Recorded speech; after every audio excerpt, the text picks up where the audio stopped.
अजूनही कायम आहे. समीकरण किंवा तुमचा फॉर्म्युला 10, 4, 2, 11, 5, 6 असं काहीसा फिरतोय. काहीच कन्फर्म होत नाहीये. अगदी तोंडावर लिहिलं. बघा, विधान परिषदच्या एकंदरीत 17 जागा आहे आणि साहजिक आहे, प्रत्येक पक्षाला वाटतं की आपल्या जागा जास्त वाढून मिळाल्या पाहिजेत. त्या संदर्भात त्या चर्चा हे होत आहेत. आता तिढा असा काही जास्त राहिलेला नाही. स्वतः मुख्यमंत्री साहेबांनी सांगितलं की सर्व फायनल झालेलं आहे, फक्त आता 1-2 जागेचं जे आहे ते आम्ही बसून एका मिनिटात फक्त यस नो करायचं राहिलेलं आहे. म्हणून आज संध्याकाळपर्यंत मला वाटतं वाट पाहावी लागेल. आज संध्याकाळपर्यंत हा सर्व तिढा सुटलेला असेल. त्याच्यानंतर उमेदवारी, त्याच्यानंतर मग ते लढणं वगैरे सर्व प्रकार आले. परंतु आता महायुतीमध्ये कोणताही तिढा नाही असं एकंदरीत चित्र पाहायला मिळतंय आम्हाला. संभाजीनगरच्या जागेवर तुम्ही कायम होते आणि शिवसेनेला हक्काने ती सोडवून घेतली असंही एक ऐकतोय. आतापर्यंत असं कोणताही जागा कोणती सोडवली, कोणती आहे आहे किंवा नाही या संदर्भामध्ये स्पष्टीकरण देणं योग्य नाहीये. जोपर्यंत हे वरिष्ठ नेते, तिन्ही नेते देवेंद्र फडणवीस, एकनाथ शिंदे आणि सुरेंद्रताई वहिनी जे आहेत यांनी जो पण घोषणा करत नाही, या चर्चेला काही अर्थ राहणार नाही. ठाणे, नाशिक, संभाजीनगर आणि परभणी या तुम्हाला मिळते असं ही चर्चा. नाही आता मिळतात कोणत्या याचा चर्चा स्वतःच एकनाथ शिंदे साहेब करतायत. म्हणून शिंदे साहेब जेव्हा चर्चा करतायत तर त्याच्यावर आता पुन्हा आम्ही भाष्य करणं म्हणजे त्या चर्चेमध्ये आम्ही सहभागी आहोत असं दिसतं. तसं असं कोणी त्यात सहभागी नाही. ते तिन्ही नेते वरिष्ठ पातळीवर निर्णय घ्यायला सक्षम आहेत. तुम्ही म्हणतात वाद नाही, मग सगळे महत्वाचे नेते दिल्लीत तळ ठोकून का बसलेले? तर दिल्लीमध्ये तळ ठोकण्याचे कारण वेगळे आहेत. कांदा प्रश्न आहे, बाकी इतर प्रश्न आहेत आणि त्या संदर्भात ते ते एक आहे ना, हा एक विषय सुद्धा असा आहे. परंतु या विषयासाठी एवढी गहन चर्चा करण्यासारखा नाही आहे. हे समंजसपणाने हा विषय संपून जाईल. अमित शहाबरोबर याबाबत बैठक झाली. आता दिल्लीला नेमकं कशा कशा प्रश्नावर बैठक झाली याबद्दल तर मी स्पष्टीकरण देऊ शकत नाही. आज विनोद जरांगे पाटलांनी पत्रकार परिषदेत 30 तारखेपासून ते पुन्हा उपोषणावर असणार आहे. कडक होणं जे आहे ते उपोषण असणार आहे. मनोज जरांगे आता 30 तारखेला बसतायत अशी घोषणा त्यांनी आता केली. सरकारही या सगळ्या प्रश्नावर गंभीरतेने पाहत आहे. मला वाटतं आजही काही प्रकाश लाड वगैरे काही जाणार अशी माहिती आहे. परंतु सरकार या सगळ्या गोष्टीचा किंवा त्यांच्या असलेल्या मागणीचा विचार जरूर करते आणि आता ते केव्हा निर्णय घेत आहेत हे तर आता आपल्याला कळेल. 1-2 दिवसामध्ये कळेल त्यांनी काय निर्णय घेतलाय किंवा सरकारकडे जे काही सरकारची जी काही भूमिका आहे मला वाटतं ते वरिष्ठ पातळीवरच त्याच्याबद्दलचे घोषणा ही होईल. त्यांचं म्हणणं आहे सरकारने वारंवार फसवलंय, त्यामुळे आता निर्णायक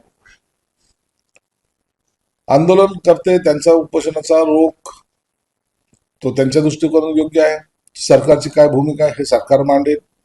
म्हणून आता सरकार आणि त्यांच्यात काय चर्चा चालू आहे याबद्दलचा माहिती आमच्याकडे नाही. वडीलजीवरांचे विधान आहे. देशात ध्रुवीकरण करण्याचं वातावरण सुरू आहे. 2 समाजात सातत्याने तेढ निर्माण केली जाते. संविधानाची भाषा करतात आणि 2 धर्मांमध्ये वाद लावतात असं हे सगळं सरकारने राज्याने केलं. वडीलजीवन जातीमध्ये तेढ निर्माण करण्याचं काम एक काँग्रेसने पूर्वीपासून केलं. इंग्रज गेले आणि काँग्रेस आली. काँग्रेसने कधी कोणत्याही जातीला एक संघ होऊ दिलं नाही. मुस्लिम वेगळे, दलित वेगळे, बाकी इतर वेगळे, वेगवेगळ्या जातीचे कप्पे करण्याचं काम खऱ्या अर्थानं काँग्रेसने केलेलं आहे. आणि आपसामध्ये भांडणं लावून स्वतः कशी सत्ता भोगायची हे तंत्र काँग्रेसला चांगल्या प्रकारे माहिती आहे. म्हणून आता जो कोणी यावर भाष्य करतोय तो त्या मताच्या साठी लाचारीने करण्याने केलेलं ते त्याने विधान आहे. साहेब याला लागूनच प्रश्न आहे. विजय वडेट्टीवारांनी अशी भविष्यवाणी केली की लॉकडाऊन 3 दिवस लवकरच येतील. महिनाभरात पेट्रोल 170 रुपये तर डिझेल 150 रुपये लिटर होतं. अहो, याला भविष्यवाणी करायची गरज काय? जर युद्ध जर आणखी पेटलं, सर्व जग चिंतेमध्ये आहे. सर्व जगाला माहिती की हे युद्ध थांबलं पाहिजे. जर थांबलं तर त्या किमती कमी होण्याची शक्यता आहे. ते इतक्या लवकर नाही. कारण की आता झालेलं जे काही नुकसान आहे ते कम्प्लीट कव्हर करायला 1 ते 1.5 वर्षाचा कालावधी लागणार आहे. यासाठी काही ज्योतिषाची गरज नाहीये. आणि म्हणून जर युद्ध लांबत गेलं तर निश्चितच जगावर याचा परिणाम होणार आहे, कोणत्या एका देशावर नाही. आज पाकिस्तानमध्ये पेट्रोल काय भाव आहे जाऊन थोडं विचारा. 500 रुपये लिटर चालू आहे. आणि म्हणून काही ठिकाणचे तुम्ही आपल्या देशावर काही थोडंसं पेट्रोलची दरवाढ झाली की आपणच केली, जगात कुठंच झाली नाही असं जे दाखवायचं चित्र निर्माण करतायत. हे खऱ्या अर्थानं महायुतीला बदनाम करण्याचं एक त्यांचं षडयंत्र आहे. विधान परिषदेवर संजय राऊतांचं असं म्हणणं आहे की या सरकारमध्ये शिंदे आता पुरते गुंतवलेले दिसत आहे. फडणवीस सांगतात ते मित्र आहेत, पण जे फडणवीस यांना ओळखतात त्यांना बरोबर माहिती आहे काय कांड होणार. फडणवीस साहेबांना सगळेजण चांगल्या प्रकारे ओळखतात. फडणवीस साहेब कुणाचे मित्र आहेत, कुणाचे शत्रू आहेत, ते सगळ्यांना माहिती आहे. एकनाथ शिंदे साहेब गुदमारणारा नेता नाहीये, हे त्यांनाही माहिती आहे. जिथं दम गुदमरत होता तिथून आम्ही कसं बाहेर निघालो हे संजय राऊतला माहिती आहे. म्हणून आम्ही सहन करणारे लोक नाहीत, हे त्यांनी लक्षात ठेवलं पाहिजे. तुमचा आता जीव कुठं आहे हे तुम्हालाच माहित नाही. पोपटाचा जीव जसा पोपटामध्ये म्हणतात जीव असतो, तसा यांचा जीव ना शरद पवारकडे ना उभाटामध्ये. म्हणून संजय राऊतने स्वतःची पोझिशन काय सध्याला याचा विचार केला नाही. राज्यात प्रादेशिक पक्ष दोनच आहेत, एक उद्धव ठाकरे यांचा पक्ष आणि दुसरा शरद पवार यांचा पक्ष. बाकी सगळे जे पक्ष आहेत ते अस्मितेवर बोलत नाहीत, चलेफुटाने खातात आणि असंच काम करतात असं जास्त माहिती.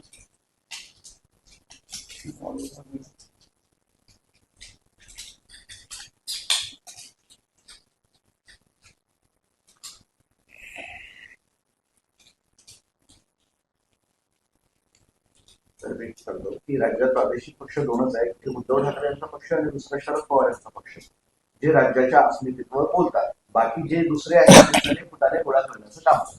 संजय राऊत. संजय राऊत कोणत्या नशेमध्ये बोलतो देव जाणेल. खरं तर दो हंसों का जोडा बिछड़ गयो रे हे गाणं त्यांनी म्हणलं पाहिजे. तो पक्षाबद्दल बोलतोय. आता या पक्षाचे अस्तित्व कुठं आहे का? सर्वसामान्य माणसाला विचारा ना, आता कुठे आहे ते पक्ष? कोणत्या तरी निवडणुकीमध्ये 2 नंबरवर आहेत, 3 नंबरवर आहेत, असं कुठं चित्र आहे? बेस नसलेले बेसलेस विधानं करणं हे संजय राऊतचा गुणधर्म आहे. म्हणून त्यांच्या विधानाला आता कोणी गांभीर्याने घेत नाही.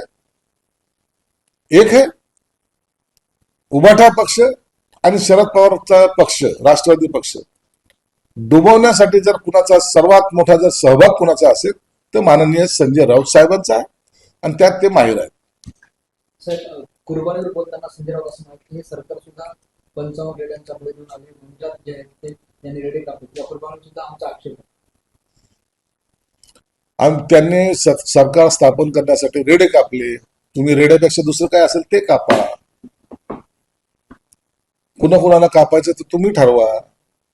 दुसऱ्यांनी काय केलं त्याच्यामध्ये डोकून पाहण्यापेक्षा स्वतःच्या कर्तृत्वाकडे डोकून पाहणं एकदा.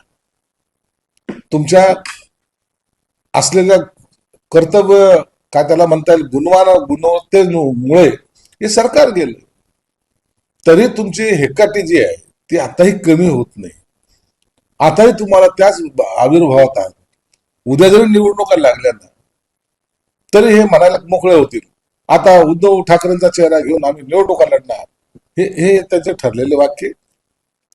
यांना आता पक्षाशी काही देणं घेणं नाही, पक्ष संपवण्याची खंत नाही, आणि कार्यकर्त्याला सांभाळण्याची त्यांच्या दानत सुद्धा नाही. दुर्गाडी किल्ल्याबाहेर कल्याणच्या नेहमीच तुम्ही आंदोलन करतात. आज कोणत्याही शिवसेनेने केलं, दुसऱ्याही शिवसेनेने केलं, तिथे हिंदूंना प्रवेश दिला जात नाही आजच्या दिवशी असा आक्षेप. दुर्गाडी किल्ले संदर्भामध्ये अनेक वर्षापासून हे आंदोलन चालू आहे. फार आनंद दिघे साहेब असताना पासून तिथे आंदोलन करता आलेलं आहे. त्या ठिकाणी असलेला उत्सव हिंदू धर्मियांचा हे आम्ही मानतो आणि तो पाळतो सुद्धा. काही लोकांनी जाणीवपूर्वक तिथं प्रवेश नाकारत होते. त्या साखळ्या तोडून, ते बंधनं तोडून मग जो कोणी बरोबर येईल त्यांना बरोबर घेऊन आम्ही ते आजचा कार्यक्रम हा तिथे करत असतो, आणि तो आजही होणार. ईदच्या दिवशी खास करून ज्यावेळेस कुर्बानी देतात त्यावेळेस हिंदूंना आता पूर्ण प्रवेश बंद केलं तर त्याचा उद्रेक होईल. हिंदू ऐकणार नाहीत, हिंदू जातील तिथे. एक महत्वाचं पोलिसांनी संभाजीनगरमध्ये कारवाई केली. जनावर 100 सोडवले.